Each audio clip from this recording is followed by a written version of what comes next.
कहानी की शुरुआत में हम रात का समय देखते हैं जहाँ पर एक कपल अपने घर से बाहर निकलता है और अपने व्हाइट कार में बैठकर वहाँ से चला जाता है। कपल के जाने के बाद घर के बाहर कुछ ही दूरी पर खड़ी एक दूसरी कार के अंदर से 3 चोर बाहर निकलते हैं और कपल के घर में चोरी करने के लिए चले जाते हैं। चोरों का एक साथी कार में ही रहता है ताकि अगर कोई प्रॉब्लम हो तो वे कार को पहले से ही स्टार्ट करके रखें। अब वो तीनों चोर घर के दरवाजे पर आ जाते हैं जहाँ पर उनकी साथी अपनी ट्रिक की मदद से घर के दरवाजे को खोल लेती है और जब दरवाजा खुलने पर अलार्म बजता है तो वहाँ पर कपल का डॉग आ जाता है जिससे सभी डर जाते हैं, लेकिन जल्दी इन्हें पता चलता है कि डॉग काफी ज्यादा फ्रेंडली है। जिसके बाद वो लोग कपल के घर में मौजूद एक कीमती पेंटिंग को ढूंढना स्टार्ट करते हैं क्योंकि ये लोग उसी को चुराने आए हैं। इसके बाद हम घर के बाहर कार में मौजूद चोरों के साथी को देखते हैं जिसे सामने से एक कार आती हुई दिखाई देती है और ये कार किसी और की नहीं बल्कि उसी घर के कपल्स की है क्योंकि लड़की अपना पर्स घर पर ही भूल गई थी। कपल वापस आने से चोर पूरी तरह से डर जाते हैं, लेकिन ये उनकी किस्मत ही थी कि मेल कपल जब घर के अंदर से अपनी गर्लफ्रेंड का पर्स लाता है तो वह चोरों को नहीं देखता है। कपल के जाने के बाद चोर भी पेंटिंग को चुरा कर वहाँ से निकल जाते हैं। अगले सीन में हम एक शॉप को देखते हैं जहाँ पर एक लेडी कुछ खरीद रही थी। ये शॉप कोई नॉर्मल शॉप नहीं बल्कि एक पुरानी और कीमती चीजों को खरीदने और बेचने वाली शॉप है। उस शॉप पर रात में कपल के घर पेंटिंग चोरी करने वाले चोरों में से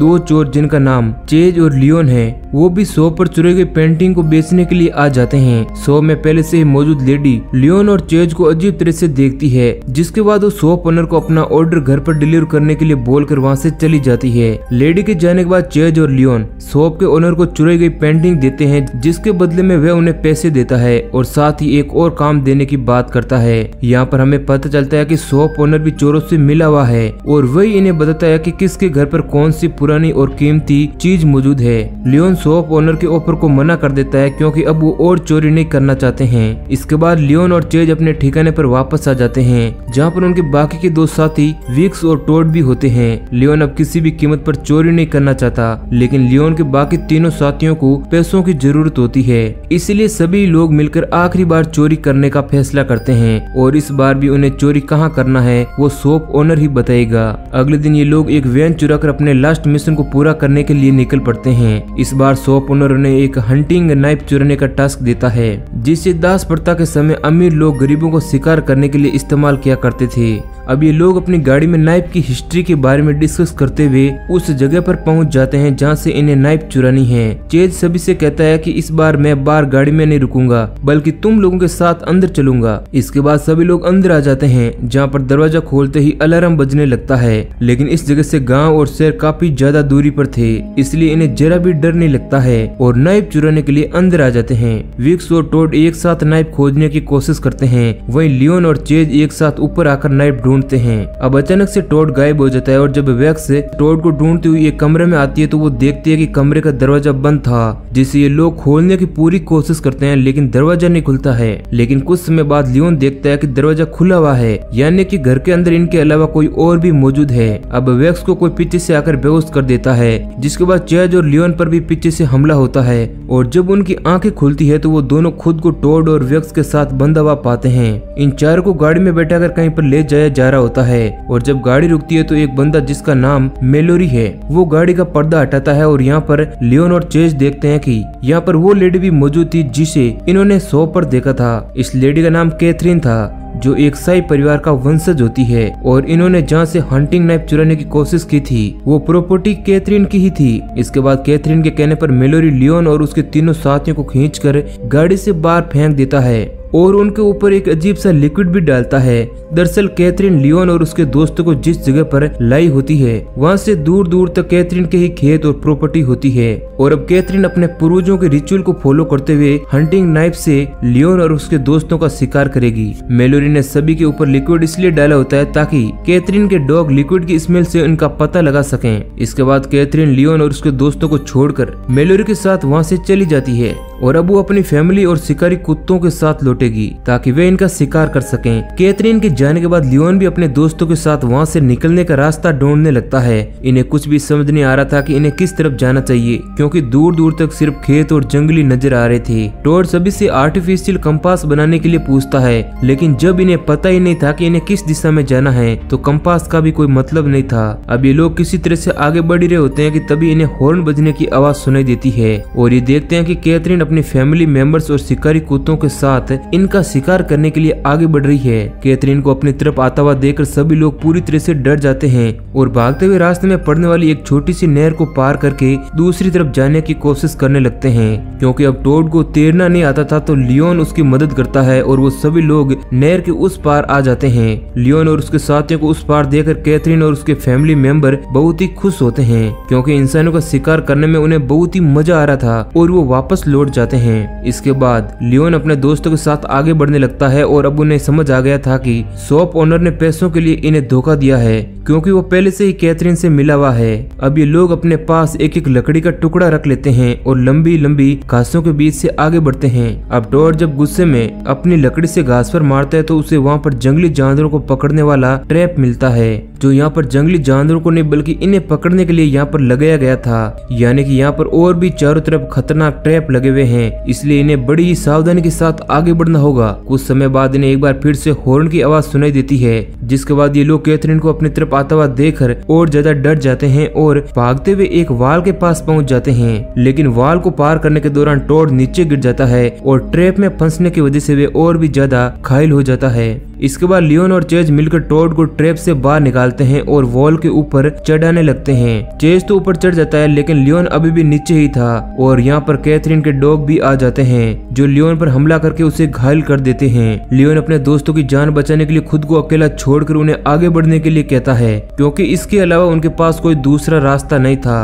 अब वैक्स टोड के घाव पर पट्टी बांध देती है और वहीं दूसरी तरफ लियोन की सांसें अभी भी चल रही होती है, जिसके सामने कैथरीन अपनी फैमिली के साथ बैठकर बड़े ही आराम से कॉफी पी रही है। इसके बाद कैथरीन हंटिंग नाइफ की मदद से लियोन का गला काटकर उसे मार डालती है और अपने फैमिली के ट्रेडिशनल रिचुअल को पूरा करती है। इसके बाद कैथरीन लियोन के ब्लड को माइल्स के चेहरे पर लगाती है और उसे रिवॉर्ड के तौर पर हंटिंग नाइफ देती है, क्योंकि यह माइल्स के लाइफ का पहला ह्यूमन हंट है। इसके बाद हम चेज और उसके साथियों को देखते हैं जो खेतों को पार करके एक कच्चे रास्ते पर पहुंच जाते हैं। लेकिन तभी गाड़ी से इन्हें कोई अपनी तरफ आता हुआ दिखाई देता है और ये और कोई नहीं बल्कि कैथरीन का नौकर मेलोरी है। मेलोरी को अपनी तरफ आता हुआ देखकर वैक्स रास्ते में बेहोश होने का नाटक करती है। वैक्स को देखकर मेलोरी गाड़ी रोक देता है और इसके बारे में कैथरीन को बताता है, लेकिन जब वो वैक्स के पास जाता है तो चेज और टोड पीछे से आकर मेलोरी पर हमला कर देते हैं और उसे बुरी तरह से मारते हैं। इसके बाद टोड और चेज मेलोरी की गाड़ी को स्टार्ट करने की कोशिश करते हैं ताकि वो लोग वहाँ से निकल सकें, लेकिन गाड़ी की चाबी मेलोरी के पास ही थी।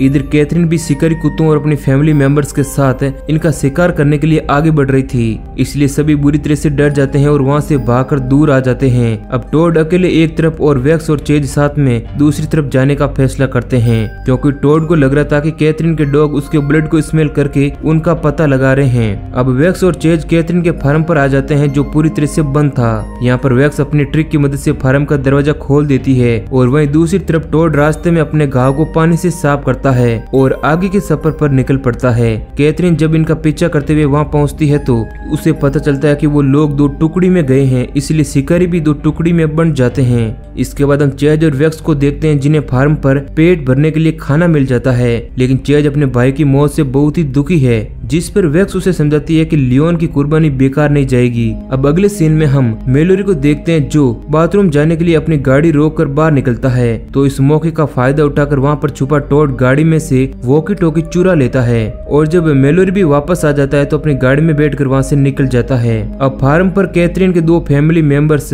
यूगो और माइल्स आ जाते हैं, जिन्हें पता चल जाता है कि फार्म पर पहले से ही कोई मौजूद है। और जब माइल्स अपने डॉग की मदद से वैक्स और चेज को ढूंढने की कोशिश करता है तो वैक्स दरवाजे पर स्प्रे मार देती है, जिससे डॉग कंफ्यूज हो जाता है और वहाँ से चला जाता है।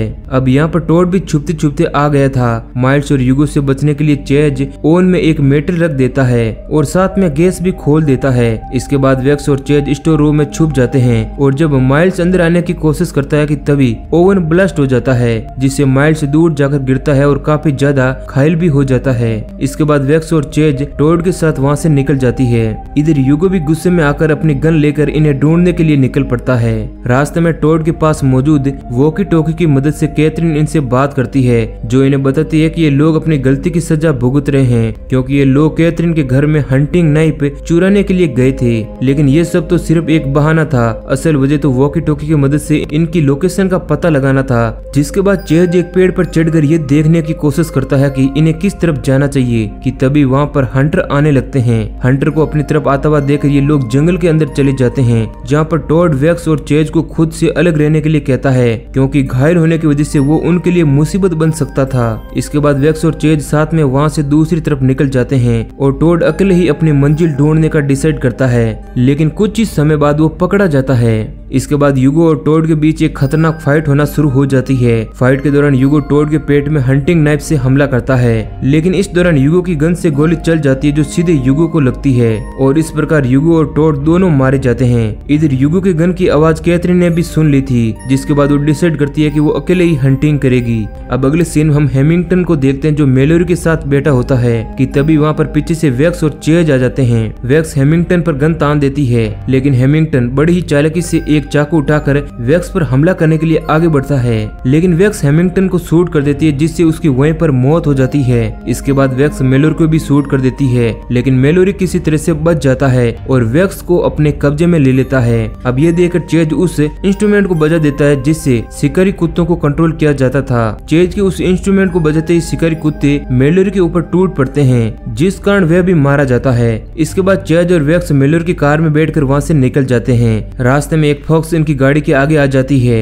जिससे बचने के चक्कर में चेज गाड़ी को एक पेड़ से टकरा देता है और इस दौरान एक लकड़ी वैक्स की बॉडी के आर पार हो जाती है, जिससे वैक्स को बहुत ही तेज दर्द हो रहा था। अब वैक्स के बचने की कोई उम्मीद नहीं थी, इसलिए वो चेज को खुद को छोड़कर आगे बढ़ने के लिए कहती है, लेकिन चेज वैक्स को छोड़कर नहीं जाना चाहता था, लेकिन इसके अलावा उसके पास कोई और रास्ता भी नहीं है, इसलिए वो वैक्स को छोड़कर आगे बढ़ जाता है और इस प्रकार वैक्स भी मारी जाती है। अब चेज एक बार में पहुंचता है जहाँ पर मौजूद सभी लोग उससे बड़े ही प्यार से बात कर रहे थे, लेकिन कुछ समय बाद जब वो ध्यान देता है कि बार में मौजूद सभी चीजें इस तरफ इशारा कर रही थी कि वो लोग कैथरीन से मिले हुए हैं और ह्यूमन हंटिंग को सपोर्ट करते हैं, तो वो पूरी तरह से डर जाता है और भागते हुए बार से बाहर आ जाता है, जहाँ पर उसे पुलिस ऑफिसर मिलते हैं जो उसे अपने साथ ले जाते हैं, क्योंकि चेज के कपड़ों पर ब्लड का निशान था। चेज को लग रहा था कि अब वो कैथरीन से बच गया है, लेकिन पुलिस ऑफिसर चेज को पुलिस स्टेशन के बजाय कैथरीन के पास ले जाते हैं, क्योंकि वो भी कैथरीन से मिले हुए थे। कैथरीन चेज को बताती है कि उसे खुशी है कि